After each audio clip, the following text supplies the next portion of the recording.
नमस्कार.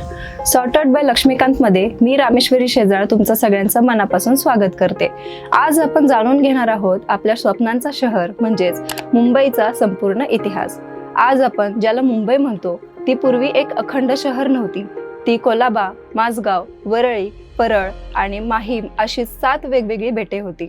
येथे फक्त दलदल, झाडी आणि मासेमारी करणाऱ्या कोळी बांधवांची छोटी गावे होती. हजारो वर्षांपूर्वी येथे सम्राट अशोक, सातवाहन आणि चालुक्य यांसारख्या हिंदू राजांचे राज्य होते. नंतर हा भाग दिल्लीच्या सुलतानाच्या ताब्यात गेला. इसवी सन 1509 मध्ये पोर्तुगीज येथे आले. समुद्राच्या किनाऱ्यावरील ही जागा व्यापारासाठी खूप छान आहे हे त्यांनी ओळखले आणि या जागेला बोंबा भाईया असे नाव दिले. इसवी सन 1669 मध्ये एक अजब घटना घडली.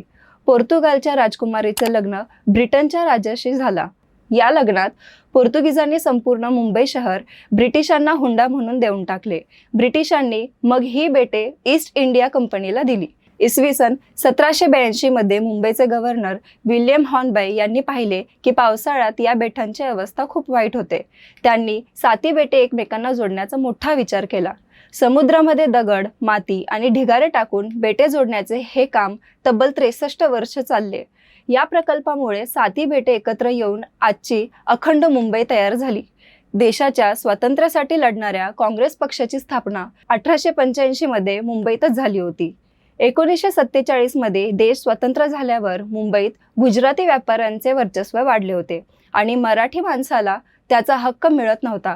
यासाठी मराठी लोकांनी 4 वर्षे मोठे आंदोलन केले. अखेर 1 मे 1960 रोजी गुजरात वेगळा झाला आणि मराठी माणसाचे महाराष्ट्र राज्य तयार झाले, ज्याची राजधानी बनली मुंबई. इसवी सन 1985 मध्ये बॉम्बे हे इंग्रज धर्तीचे नाव बदलून येथील कोळी बांधवांची कुलदेवी मुंबादेवी हिच्या नावावरून अधिकृत शहराचे नाव मुंबई केले गेले.